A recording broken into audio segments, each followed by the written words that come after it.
नमस्ते, म चाहिँ वेस्ट सिक्किम मङ्गलबारीबाट आएको र मेरो चाहिँ विशेष डायबिटिस चाहिँ मेरो 2023देखि भएको र यहाँनिरै मैले देखाउँदैछु।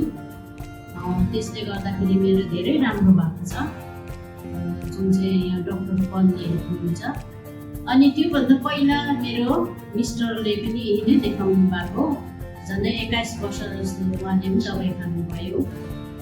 मेरो हस्बेन्डले पनि, उहाँ पनि डायबिटिस चाहिँ ठिक नै थियो, तर अब उहाँ हुनुहुन्न र म चाहिँ अब यहाँ चाहिँ राम्रो लाग्छ डाक्टर पलले हेर्नु भएको चाहिँ, र दबाई पनि अब राम्रो दिनुहुन्छ। मेरो भन्नु यति नै हो। धन्यवाद।